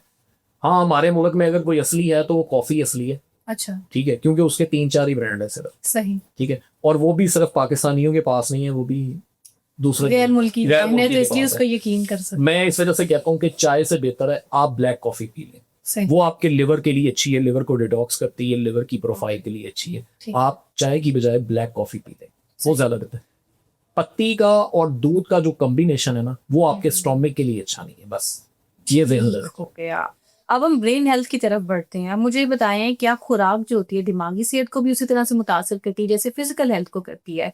अब जनरली हम लोग देखते हैं कि हम कहते हैं कि हम एक्टिव तो हैं, हम रनिंग भी कर रहे हैं, लेकिन हमारा ब्रेन जो है ना एक्टिव नहीं है, फंक्शन नहीं कर रहा। या कुछ लोग कहते हैं हम हाजिर दिमाग नहीं है, हम चाहते भी हैं, हम मेहनत भी करते हैं, अलर्ट भी रहते हैं, फोकस्ड भी रहते हैं, लेकिन ऐसा होता नहीं है। तो क्या इसमें भी खुराकों का ही अमल दखल है? अच्छा, दिमाग की जो सबसे अच्छी ग़िज़ा जो उनसी है ना, वो नींद है। सबसे पहले नंबर पे हम अपने दिमाग को रिलैक्स, क्योंकि हर बॉडी के पार्ट्स को रिलैक्स करने के लिए मुख्तलिफ किस्म की नौयत है। कोई चीज़ किसी को डिटॉक्सिफिकेशन कर रही होती है, कोई किसी को, कोई किसी चीज़ को। दिमाग की डिटॉक्सिफिकेशन जो उनसी है, उसकी रिलैक्समेंट या उसकी ग़िज़ा, वो सबसे अच्छी क्या चीज़ है कि नींद अपनी पूरी करें, टाइम से सोना चाहिए। कितनी नींद? मैं ये कहता हूँ कि नॉर्मली आपको 7 से 8 घंटे मस्ट आपको सोना चाहिए हर किसी को। अगर आपकी नींद अच्छी पूरी है तो देन जॉन्स है ना, आप फिजिकली भी स्ट्रांग है, इसके अलावा मेंटली भी स्ट्रांग है। मैं आज एक ऐसा टॉनिक का भी जिक्र करूंगा, बहुत आसान है, घर में बना लें। ये आपका मेंटल हेल्थ के लिए भी अच्छा है, आपकी फिजिकली हेल्थ के लिए भी अच्छा है, और इसके अलावा जिन लोगों को स्ट्रेस रहता है, एंजाइटी रहती है, इंसोमिया जैसी बीमारी का शिकार है, नींद नहीं आती, या इसके अलावा मैं कहता हूँ कि जिस्म दर्द करता है, फटीक रहती है, काम करने को दिल नहीं करता, इन तमाम चीज़ों के लिए अच्छा है। ठीक है। सानिया, अगर आपकी बॉडी में कैल्शियम कम हो जाए तो मुझे बताएं कहाँ दर्द होगी? हड्डियों में। एग्जैक्टली। और दिमाग किससे बनता है? हड्डी से बनता है। हड्डी से। सेम ऐसी चीज़ है कि हमारे बॉडी में अगर कैल्शियम की कमी है, विटामिन की है, विटामिन बी कॉम्प्लेक्स की कमी है, या इसके अलावा विटामिन B12 की कमी है, ये 4 ऐसी चीज़ें हैं जो कि हमारी ब्रेन हेल्थ के लिए बहुत ज़रूरी है। और मैं एक 4 ऐसे कंपोनेंट लेके आया हूँ जिससे आपकी ब्रेन हेल्थ जो सी है इतनी शार्प होगी कि आप खुद महसूस करेंगे कि हम ये इस्तेमाल करने से हम इंसोमिया जैसी बीमारी से भी हमें महफूज है, हमें नींद अच्छी आ रही है, हमारा दिमाग रिलैक्स है, और उसके साथ साथ हमारी मेंटल हेल्थ बेहतर होगी। इसमें सबसे पहले नंबर पर मगज़े बादाम लेने हैं आपने। मगज़े बादाम, ठीक है, यानी कि बादाम, मगज, जो बादाम के मगज होते हैं। इसके अलावा काजू। ओके। अच्छा, ये सबसे पहले नंबर पे एक बात मैं कह दूं, ये तमाम चीजें रोस्टेड नहीं लेनी, साल्टेड नहीं लेनी, ठीक ये आपने नेचुरल लेनी है Natural और इसमें किसी किस्म का कोई साल्ट और विदाउट रोस्टेड लेनी। मगजे बादाम और काजू। काजू, पिस्ता, अखरोट, ठीक है। ये 4 किस्म के मगज हैं। 5वीं चीज मगजे कद्दू, जिसको मगज़े पंपकिन कद्दू। सीड कहा जाता है, जी, ग्रीन जी, कलर जी। के आम मिल जाते हैं। ये 5 चीजों को आपने, हम वजन 100 ग्राम लेके पिसाई कर, पीस देना। सही। आपने पिसाई करके पाउडर कर लिया, इसको एक प्याले में डाल लें। ठीक है। नरम खजूर लेनी है आधा किलो। ओके। नरम खजूर, ईरानी नरम खजूर मिल जाती है बआसानी से। सही। आधा किलो लेके उसकी गुठलियां निकाल दें। आपके पास वो गूदा जो बचेगा वो 400 ग्राम बचेगा। उसको एक ब्लेंडर में डाल के उसको ब्लेंड कर लें। ओके। उसके बाद वो गूदा निकाल के उस सफूफ में डाल दें। मिक्सचर में डाल के आधा किलो शहद इसमें मिक्स कर दें। शहद खालिस होना चाहिए, चाहे बड़ी मक्खी का हो। हम मेल से अक्सर लोग कमेंट्स करते हैं जब मैं ये नुस्खा बताता हूँ कि वो कहते हैं ये शहद कौन सा हो, शहद छोटी मक्खी का हो या बड़ी मक्खी का हो, होना खालिस चाहिए। प्रॉपर्टी दोनों में सेम है। सही। ठीक है, इस वजह से ये चीज़ों से ये मिथ निकाल दें कि छोटी मक्खी का अच्छा है, बड़ी मक्खी का नहीं अच्छा। शहद शहद ही होता है। ठीक है। शहद को 1/2 kg उसमें मिक्स कर दे। इस कंपाउंड को अच्छे तरीके से यकजान कर लें ठीक और मिक्स करके एक कंटेनर में महफूज कर लें। ठीक है। ये एक ऐसा टॉनिक है कि मैं आपको इस हद तक कह सकता हूँ जिनकी ब्रेन हेल्थ में किसी भी किस्म का प्रॉब्लम है, मेमोरी लॉस प्रॉब्लम से लेके एंजाइटी डिप्रेशन से लेके मेमोरी लॉस का भी इंसोम्निया हल है। प्रॉब्लम में लेके, या इसके अलावा जिनको नजर का मसला है, या कानों में शोर आता है, या इसके अलावा जिनका चक्कर जिन्हें आते हैं उनके लिए भी एग्जैक्टली जो कि मुख्तलिफ किस्म की आजकल टैबलेट पे लगे होते हैं कि जी हमें आधे सर का दर्द है, हमें Nerves की शोर pain आ रहा है, है, या कुछ भी हमें हमें चक्कर आ रहे हैं और हमें हाथ पांव सुन्न हो रहे हैं, या जिन लोगों को हड्डियों में दर्द रहती है, जिस्म में दर्द रहती है, ग्रोथ नहीं हो रही जिन जिन लोगों को, या उन लोगों के जिनके कद रुक जाते हैं, हाँ जी। ये लोग इस्तेमाल करें। और मैं इतने चैलेंज के साथ कहता हूँ जब ये इस्तेमाल करना शुरू करते हैं कि मुझे दुआओं में इतनी दुआएं देंगे, आपको भी दुआएं देंगी क्योंकि आपका Definitely. प्रोग्राम हो रहा है।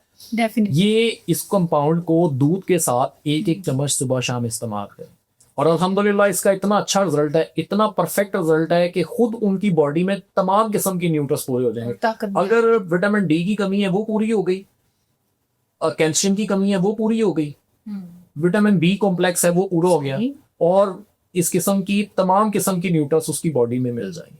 ठीक है। और अल्हम्दुलिल्लाह वो अच्छा, ये एक और चीज, जो लोग जिम करते हैं या जो लोग अपने मसल्स मास को बढ़ाना चाहते हैं, हाँ जी। ठीक है, वो इसका इस्तेमाल करें, उनके मसल्स बढ़ना शुरू हो जाएंगे, उसकी ग्रोथ, क्योंकि ये फुल ऑफ प्रोटीन भी है Yes. और नेचुरल तौर पर एक ऐसी प्रोटीन है जो कि आपकी बॉडी की होल, मैं कहता हूँ, ग्रोथ Functioning को बेहतर बढ़ाए। बढ़ाएगा। तो ठीक इंशाल्लाह है। इसका इस्तेमाल की जाए। और बल्कि आपने भी जिक्र कर ही दिया था जिस्म के दर्द का, अब ये भी एक रोज का ही मसला बन चुका है, खासतौर पे यंगस्टर्स में। कमर में दर्द, कंधे में दर्द, या इवन जॉगिंग भी करना चाहे, वो कहते हैं हमारे अंदर इतना स्टेमिना और हिम्मत ही नहीं है, हमारा जिस्म थक जाता है। तो बॉडी एक या बैक पेन, जॉइंट पेन, इसका क्या हल है? कोई तरीका है इसे निजात पाने का, या ये सदों अब रहेगा ही रहेगा? अब जैसे मैंने 6 घंटे बैठना है तो मेरी कमर थकेगी ही थकेगी, तो इसका क्या हम हल निकालें खुराक के थ्रू? अच्छा, बेसिकली ना हम ये चीज़ ना इग्नोर कर रहे होते हैं कि हम अपनी, मैं अक्सर प्रोग्राम में एक जिक्र करता होता हूँ कि हम लोगों ने साइंस पढ़ ली है, हम लोगों ने मैथ भी पढ़ ली है, फिजिक्स भी पढ़ ली है, हमें तमाम कानून भी याद हैं और हमारे तमाम किस्म के पैरामीटर भी हमें याद हैं कि इतने इंच पे ऐसा होता है और ये ऐसा होता है, ये तमाम किस्म की, हम पॉलिटिक्स भी पढ़ लेते हैं। हाँ जी। मगर हम हेल्थ पे मजमून अभी तक हमें नहीं पढ़ाया जाता। किसी बात भी है। कॉलेज में, यूनिवर्सिटी में, बात स्कूल नहीं में होती है। बच्चों को ये नेसेसरी करार देना चाहिए कि हमें एक हेल्थ का मजमून होना चाहिए ताकि हम उस पर बात कर सकें। हमें पता होना चाहिए कि क्या चीज़ खानी है, उसके बाद क्या चीज़ नहीं खानी। फलाना फल खाना है, उस फल के बाद पानी पीना है या नहीं पीना, हमें नहीं पता। हमें नहीं पता होता। ये चीज़ बहुत श्योर होनी चाहिए। मैं आज आपको एक बात बता देता हूँ कि मैं कुछ दिन पहले एक फैमिली थी, नॉर्वे से आई हुई थी, क्योंकि मैं नॉर्वेजन भी बोल लेता हूँ, डेनिश भी अच्छा, बोल लेता हूँ, माशाल्लाह, स्वीडिश भी nice। बोल लेता हूँ। तो मेरा एक वक्त गुजरा हुआ है, तो वो फैमिली मेरे घर इनवाइटेड थी और वो बैठे हुए थे। तो उन्होंने इस बच्चे को ना, मैंने उसको मैंने बनाना दिया कि बेटा ये आप खाओ। तो अब उसने खाना शुरू कर दिया और खाना खाने के बाद उसने खाना शुरू कर दिया। अब उसको बाद हमने खाना खाने लगे थे और मैंने उसको कहा कि आओ बेटा, अब डिनर का टाइम है, अब खाना खाते हैं। कहता पहले ना इसको डाइजेस्ट तो करिए। अब मैंने वो बच्चा था, उसने किस सेंस में ये बात की, मुझे ये चीज को कि उसने ये चीज को समझा, चाहे उसने माँ बाप से सीखा या चाहे जैसे मर्जी सीखा। उसने जब ये लफ्ज कहा ना तो मेरे दिमाग में क्लिक किया, यार ये 6 साल का बच्चा है जिसको डाइजेस्ट का लफ्ज भी आता है और उसके साथ साथ उसको ये मालूम भी है कि मैंने ये बनाना पहले जो खाया इसको मैंने डाइजेस्ट करना है, फिर मैंने अगला मील लेना है। ठीक है, अब ये चीज मेरे दिमाग में क्लिक की कि यार हम लोग क्या हैं, हम खाना खाते ही हम फौरन कोई ना कोई और चीज का तलबगार होते हैं, फौरन हम उसके बाद अगली खाने की चीज, चाहे मुख्तलिफ किस्म की कोल्ड ड्रिंक्स या मुख्तलिफ किस्म की कोई चीजें, हलवा वगैरह, मुख्तलिफ किस्म की मीठी चीजें खाना शुरू कर देते हैं। ये भी जो सा ना हमारी एक बैड हैबिट है कि हम ओवर ईटिंग फूड का इस्तेमाल करें, इस मानी में स्टाइल पैदा एग्जैक्टली। तो हमें थोड़ी सी ये अवेयरनेस होनी चाहिए कि क्या चीज़ खानी चाहिए, क्या चीज़ नहीं खानी चाहिए। हमेशा याद रखिएगा ये जॉइंट्स पेन के जो मसाइल हैं, इसमें मैं एक चीज़ ज़रूर रेज़ करूँगा जी, कि वो लोग या वो नौजवान जो कि इस किस्म के मसाइल का शिकार है, उनको दूध लाजमी पीना चाहिए ताकि उनकी बॉडी में कैल्शियम कंटेंट पूरा रहे। 1 से 2 अंडे लाजमी वो खाएं। फ्रूट में मुकम्मल तौर पर कॉन्शियस रहें, जो फ्रूट मौसमी चल रहे हैं उनका इस्तेमाल करें। सही। नुस्खा भी बताऊंगा मगर नुस्खे से पहले मैं कुछ हदायत ज़रूर करूंगा। जरूर। अपनी बॉडी को मूवमेंट में रखें। आपकी बॉडी मूवमेंट रहेगी, उसके अंदर से स्ट्रेस कम होगी। सेकेंडली उसमें ये एक इंग्लिश का लफ्ज़ है इलास्टिसिटी। एग्जैक्टली। हाँ जी। ये लचक जो सी है ना हमारी बुनियादी तौर पर हमारे मसल्स के लिए बहुत अच्छी है। अगर हमारी जिस्म में लचक ख़त्म हो जाए तो हम हरकत नहीं कर सकते। ज़्यादा देर तक बैठना, इनडोर एसी के सामने बैठे रहना या एसी के सामने हमें सो जाना डायरेक्ट वेव्स के सामने, ये हमारी बॉडी को स्टक कर देती है। या पंखे के नीचे बिल्कुल सो जाना, एग्जैक्टली ये हमारी बॉडी को स्टक कर देती है। तो ये चीज़ों की हदायत है कि इससे जो सा ना आपने इज्तनाब करना है। ठीक है। और सेकेंडली अपने रूम टेम्परेचर को एक प्लेजेंट रखना है। मेरी मुराद 25 to 26 टेम्परेचर पे नॉर्मल होना चाहिए। आपके रूम का टेम्परेचर 24-22 नहीं होना चाहिए। ये चीज 16-18 पे बैठे होते हैं। एग्जैक्टली ये चीज को देखना पड़ेगा क्योंकि ये जॉइंट्स पेन का एक अहम सबब है। जो लोग ठंडा यख पानी, ठंडे मशरूबात का ज़रूरत से ज़्यादा इस्तेमाल करते हैं वो भी इसका बायस बनते हैं। ठीक है। या वो लोग जो कि मुख्तलिफ किस्म के कार्बोनेटेड ड्रिंक्स का ज़रूरत से ज़्यादा इस्तेमाल करते हैं वो भी जॉइंट्स पेन का बायस बनते हैं। सही।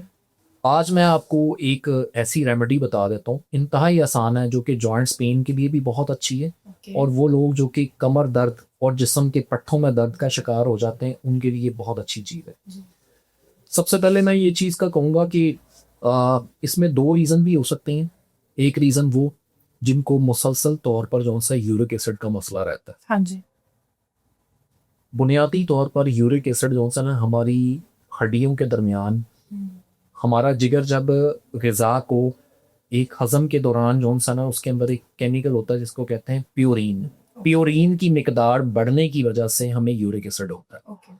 और प्योरीन की मिकदार जो सी होती है वो हमारे जॉइंट्स, जहाँ जहाँ जॉइंट्स होते हैं वहाँ पे जाके ये रुकना शुरू हो जाता है। क्रिस्टल की शक्ल में रुकता है और वहाँ पे जाके स्वेलिंग करता है, वहाँ पे जाके ये रुकता है तो हमें जॉइंट्स में पेन होना शुरू हो जाती है इन्फ्लेमेशन के साथ।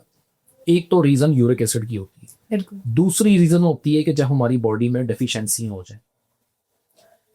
अब मैं अद्वियाती तौर पर दोनों सूरत हाल को परफेक्ट करने के लिए एक ऐसा नुस्खा बताऊंगा जिसमें अल्हम्दुलिल्लाह आपको यूरिक एसिड में भी फ़ायदा होगा और उसके साथ साथ जॉइंट्स पेन में भी फ़ायदा होगा। सही। अच्छा, इसमें ना बुनियादी तौर पर 3 किस्म की चीज़ें हैं।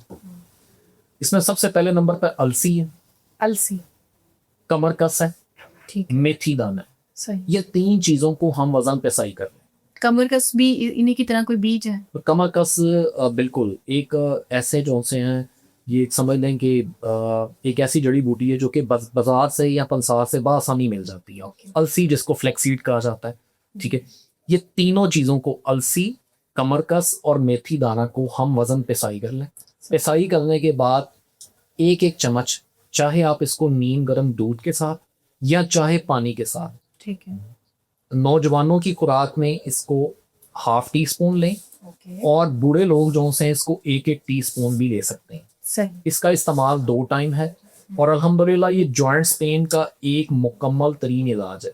अच्छा, यूरिक एसिड वाला पेशेंट भी इसको इस्तेमाल कर सकता है। उसको भी फायदा होगा। एग्जैक्टली अब मैं टिपिकली एक ऐसा कावा भी बता देता हूँ जो कि जॉइंट्स पेन के लिए भी अच्छा है और यूरिक एसिड में भी उसका फायदा करेगा। हम्म, अच्छा, उसमें उसको बेसिकली आप अदरक की चाय भी कह सकते हैं या उसको आप एक कावा भी कह सकते हैं। इसमें करना ये है, 1.5 कप पानी में आपने अदरक का 1 इंच का पीस डालना है। 1.5 कप पानी में अदरक का पीस डाला। हाँ, 1 इंच तकरीबन ठीक है। आप उसको, या 1 पोर जो सा ना आप उसको इस्तेमाल कर सकते हैं। 1 चम्मच सौंफ की, ठीक है। 1 चम्मच मेथी दाना की हम्म, और 1 चम्मच अजवाइन की। ओके।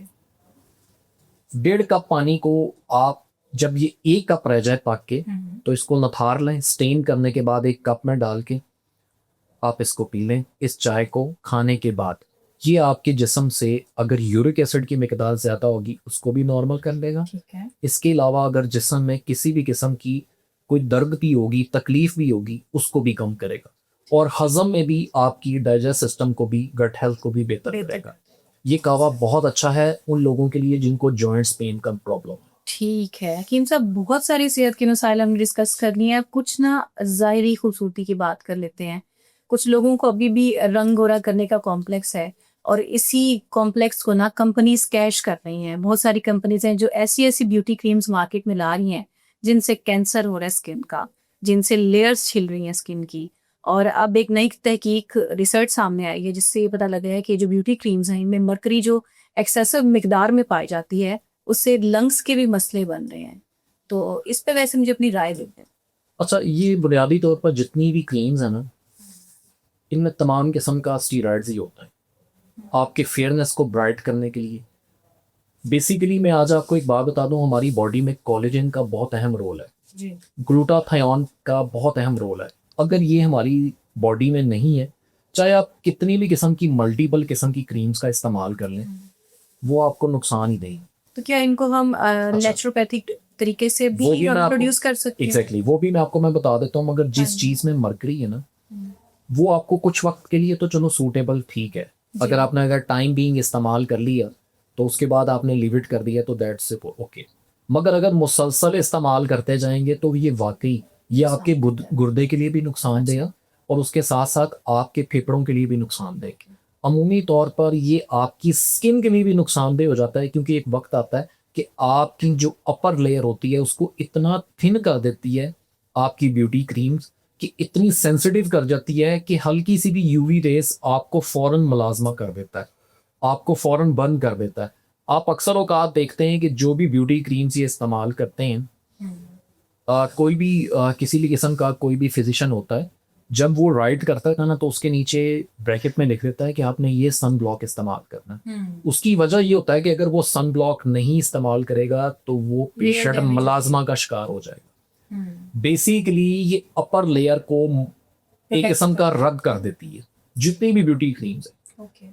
और ये मसनूई तौर पर आपके फेयरनेस तो ब्राइट कर देती है मगर इंटरनल तौर पर आपको नुकसान दे जाती है क्योंकि जो भी चीज़ आप अप्लाई करते हैं फेस पे, ये आया कि आपकी जिस्म का हिस्सा तो बनना होती है ना, इसने जज्ब तो होना होता है और जितना वो जज्ब होता जाता है उतना आपकी स्किन को आहिस्ता आहिस्ता आहिस्ता आहिस्ता डैमेज करती है और वक्त के साथ साथ वो नुकसानदेह भी होती है।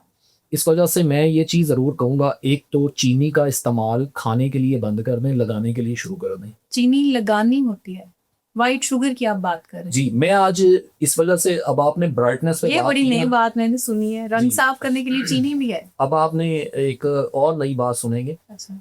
शुगर खाने के लिए इतनी अच्छी नहीं है जितना कि शुगर आपकी फेयरनेस के लिए अच्छी है। अब आपने करना ये है, चीनी को पिसाई कर लें। ठीक है। पिसाई करने के बाद आप इसको पानी के अंदर थोड़ा सा इसको पेस्ट बना लें या इसको दूध में हल्का सी इसकी पेस्ट बना लें।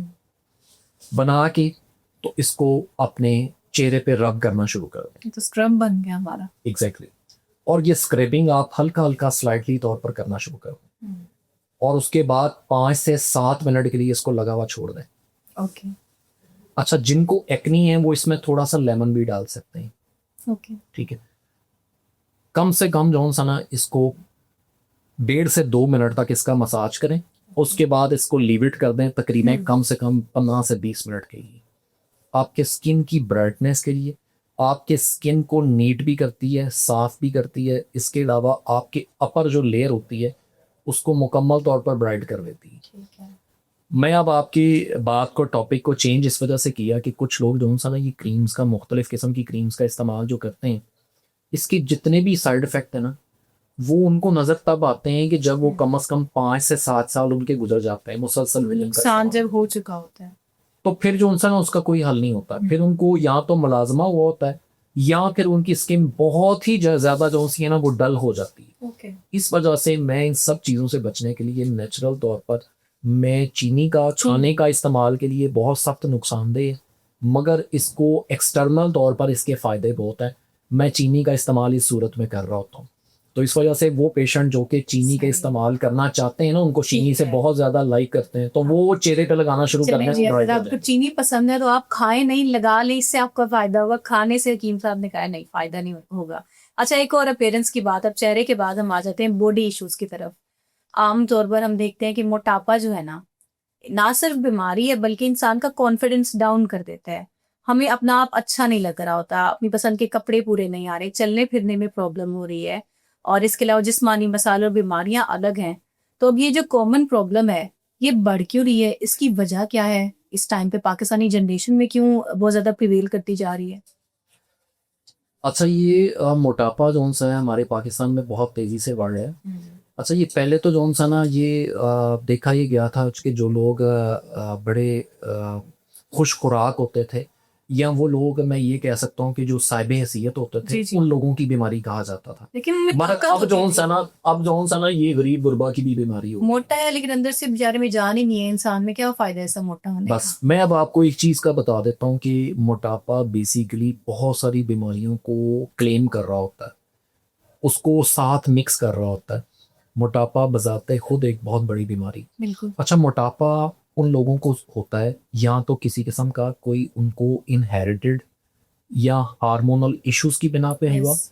या फिर उनको पीछे से जेनेटिकली मिला, या इसके अलावा उन लोगों को ज़्यादा होता है जो कि अपनी ग़िज़ा पे तवज्जो अच्छे तरीके से नहीं देते, ओवर ईटिंग करते हैं, या स्लीपिंग आवर्स उनके डिस्टर्ब होते हैं, नींद से भी मोटापा होता है, हो जाता है। ठीक बल्कि है। गलत सोना। अब ये सारी सूरत हाल को मद्देनजर रखते हुए मैं एक चीज़ लाजमी कहूँगा जी। कि सबसे पहले नंबर पे हमें थोड़ा सा ये चीज़ देखनी चाहिए कि ऑर्गेनिक फूड की तरफ आएं, उससे हम अपने मोटापे को बेहतर कर सकते हैं। ओके। पानी का इस्तेमाल रखें, नीम गर्म पानी का, ठंडे मशरूबात, कोल्ड ड्रिंक्स वगैरह, बेवरेज वगैरह से एहतियात करें। अच्छा। मैं एक ऐसा नुस्खा भी बताऊंगा कि अल्हम्दुलिल्लाह सानिया पूरे 7 दिन में 1 किलो वजन कम हो सकता है। 7 दिन में 1 किलो वजन कम हो कम हो जाएगा। सकता है। ठीक है। 2 तरीके हैं। अच्छा, ये जो क्रैश डाइट्स हो रही होती हैं, पोर्शन कंट्रोल है, कीटो है, ये करनी चाहिए या सिर्फ हम नुस्खे पे भी रिलाई करें तो हमें फायदा हो ही जाएगा? ये कीटो डाइट और दूसरी जितनी भी क्रैश डाइट हैं या पोर्शन वाइज जो क्योंकि हम वो बॉडी को हम हार्म कर रहे होते हैं, नुकसान दे ये देते हैं। तमाम चीज़ें जो उनसे हैं हर एक के लिए मुफीद नहीं है। कीटो में किसी के बाल गिर रहे हैं, Exactly. गंजा हो रहा है, किसी को बहुत सारी acne हो रही कंडीशन है। होती हैं, किसी की स्किन डैमेज हो जाती है, लोग कहते हैं या ताकत नहीं है, हाथ काम नहीं है, एग्जैक्टली कीटो। या किसी के मसल जोन से हैं वो डैमेज हो जाते हाँ जी। हैं, या मुख्तलिफ किस्म की इश्यूज पैदा होना शुरू हो जाते हैं किसी के। एक बात याद रखिएगा, मोटापे में आप डाइट को फौरन रोकना आपके गुर्दों की सेहत के लिए भी नुकसानदेह, आपकी मेंटल स्ट्रेस के लिए भी अच्छा नहीं है। इसके अलावा आपको बहुत सारे वायरस का सामना करना पड़ता है। मोटापे को हमेशा खुराक से, फिजिकली एक्सरसाइज से, और कोई अच्छे तरीके से एक ऐसे डाइटिशियन से आपको मशवरा लेना चाहिए। एग्जैक्टली आपको ऐसा मशवरा लेना चाहिए, ऐसी डाइटिशियन के पास जाना चाहिए, ये ऐसा फिजिशियन के पास जाना चाहिए जो आपको फिजिकल एक्सरसाइज के साथ साथ कुछ ऐसी ग़िज़ाई टिप्स भी दे जो कि आपके लिए मुआविन साबित हो सके। ठीक है। मैं सबसे पहले एक चीज़ लाजमी, जो लोग मोटापे का शिकार हैं उनसे मैं लाजमी कहूँगा, अक्सर औकात वो लोग ना फ्रूट और वेजिटेबल नहीं खाते, वो मीट का इस्तेमाल ज़रूरत से ज़्यादा कर रहे होते हैं, या वो लोग बहुत ज़्यादा एक्स्ट्रा ऑर्डनरी तौर पर प्रोटीन का इस्तेमाल कर रहे होते हैं। वो लोग मोटापे का शिकार हो रहे होते हैं, वो मुसलसल हो रहे होते हैं। उन लोगों से मैं ये चीज़ लाजमी कहूँगा, जो लोग मोटापे का शिकार हैं वो सब्जियों का इस्तेमाल और इसके अलावा फलों का इस्तेमाल, उसका इंटेक बढ़ा दें। सब्जी और फल का इस्तेमाल बढ़ा बढ़ा दें। नीम गर्म पानी के कम से कम 6 से 7 गिलास लाजमी सुबह शाम पिए। इससे वाकई फर्क पड़ता है। 110% फर्क पड़ेगा। ठीक है। उसके अलावा अपनी मूवमेंट को थोड़ा सा ज़्यादा बढ़ाएं, अपनी फिजिकली रूटीन को अच्छा करें, आप एक्सरसाइज करें, आप कोई डेली रूटीन में कोई भी चीज़ है वर्कआउट करें, वॉक करें। इसके अलावा अगर आप बाहर नहीं निकल सकते, मौसम दरपेश है कुछ ऐसा, तो आप घर में जो सा है वो ट्रेडमिल कर सकते हैं। ठीक है। मगर अपनी फिजिकली एक्सरसाइज को मेंटेन करना बहुत ज़रूरी है। अच्छा हकीम साहब, इससे पहले आप नुस्खे की तरफ आए, मैं आपसे ये पूछना चाहती हूँ कि एक्सरसाइज और डाइट, कुछ लोग कहते हैं कि एक्सरसाइज से ही वेट कम होता है, कुछ लोग कहते हैं एक्सरसाइज जरूरी नहीं है, बस डाइट कर लो वजन गिर जाता है। दोनों कितने जरूरी हैं या किसकी ज्यादा अहमियत है दोनों वेट लॉस में? एक बात याद रखिएगा, अगर आपकी फिजिकली रूटीन या फिजिकल एक्सरसाइज नहीं है ना, तो आपकी गट हेल्थ डिस्टर्ब रहती है। हाँ आप चाहे जो मर्जी कर लें, आपकी गट हेल्थ कभी बेहतर नहीं होती। आपकी गट हेल्थ अगर बेहतर है तो आप मोटापे का शिकार नहीं होंगे। ओके। इस वजह से ये चीज़ गलत है। ग़िज़ा ज़िंदगी का हिस्सा ज़रूर है, ज़रूरत है और इसकी ज़रूरत रहेगी, मगर उसके साथ साथ उसको हज़म करने के लिए हमें फ़िज़िकली एक्सरसाइज की भी ज़रूरत होती है। हमें हमारे बॉडी पार्ट्स, हम बैठे हैं वर्किंग कर रहे हैं, हम लेटे हैं वर्किंग कर रहे हैं, हम चल रहे हैं वर्किंग कर रहे हैं, मगर इसका ये मतलब नहीं है कि वो हमेशा करते रहेंगे। उसके लिए, उनको बेहतर करने के लिए, उनको आसानी पैदा करने के लिए, उनके लिए हमें थोड़ा सा फिजिकली एक्सरसाइज को अच्छा करना पड़ेगा, ताकि हमारी ग़िज़ा भी प्रॉपर अच्छे तरीके से हज़म हो सके और हमारे जिस्म से एक्स्ट्रा ऑर्डिनरी जितने फैट्स हैं वो बर्न हो सकें। हमारी बॉडी से फैट्स कभी बर्न नहीं हो सकते, चाहे वो मेडिकेशन से हो या चाहे किसी ग़िज़ा से, कभी बर्न नहीं हो सकते जब तक हम अपनी फिजिकली रूटीन को बेहतर ना करें। चाहे हम कम खुराक भी खा रहे हो, एक्सरसाइज के बगैर हजम नहीं हो सकता या फैट बर्न नहीं हो सकता। एग्जैक्टली। आज मैं एक कहवा भी बताऊंगा जो कि आपके वजन को कम कर सकता है। उसके साथ साथ मैं एक ऐसी आपको एक प्लान से डाइट भी बता देता हूँ और उसके साथ एक ऐसा नुस्खा बताऊंगा जो कि इंशाल्लाह इंतहाई किस्म का मुफीद है। और मैं यही चैलेंज के साथ कह सकता हूँ कि एक हफ्ता, 7 दिन होते हैं एक हफ्ते में, 7 दिनों में आप 1 kg तक वेट लूज कर सकते बगैर किसी दवाई के, एस्थेटिक प्रोसीजर के, इंशाल्लाह। और जो मैं नुस्खा बताऊंगा उस पे अगर आप अमल करेंगे तो इंशाल्लाह आप 7 दिनों में मैं कहता हूँ 1 kg तक वेट लूज कर सकते हैं। ठीक है। अच्छा, इसमें करना ये है कि सबसे पहले नंबर पर सुबह मॉर्निंग में आपने जब ब्रेकफास्ट करना है, ब्रेकफास्ट में आपके पास एग होने चाहिए, 2 अंडे की सफेदियां होनी चाहिए।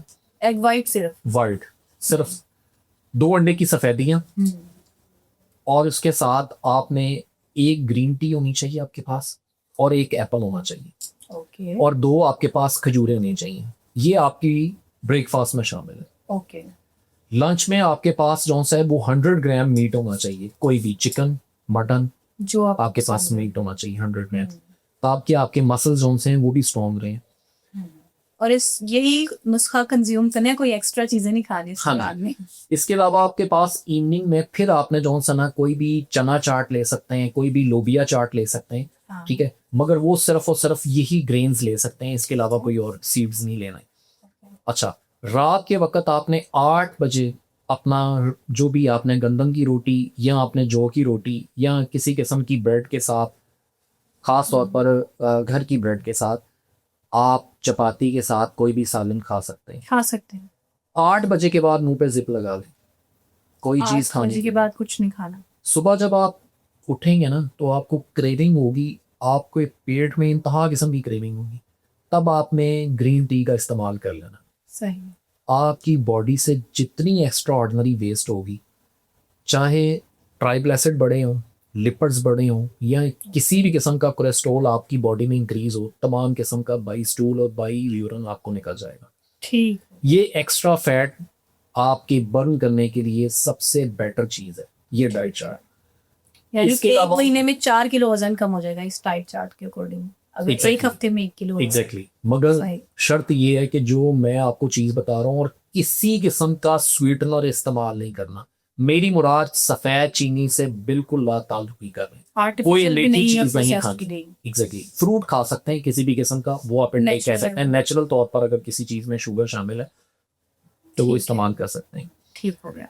अच्छा, इसके अलावा एक चीज़ मैं बता देता हूँ जो कि इंतहाई कावा और बहुत ही बाअसर है और इंतहाई किस्म का मुजरब है, वेट लॉस करने के लिए बहुत अच्छा है।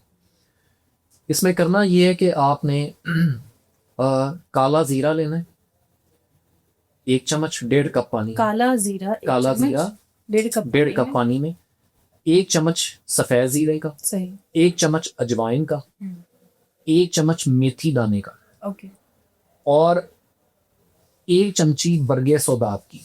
ठीक है, ये जो आपने पहले भी मेंशन की थी। एग्जैक्टली अच्छा, ये 5 चमचियाँ जो सी है ना, ये कम से कम आप ना इसको 1.5 कप में ना लें, आप इसको कम से कम जो सा ना 3 कप में लें। ठीक हो गया। जब ये 2.5 कप रह जाए, इस कावे को आप स्टोर कर लें एक कंटेनर में, ताकि ये 2 टाइम का बन जाएगा। सही।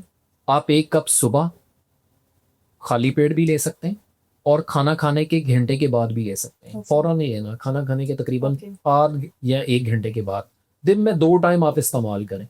ये आपके वेट के लिए इतना परफेक्ट कावा है कि आपको दिनों के अंदर आपको महसूस होगा कि हमारी बॉडी में से कटिंग हो रही है, फैट गिर रहा है।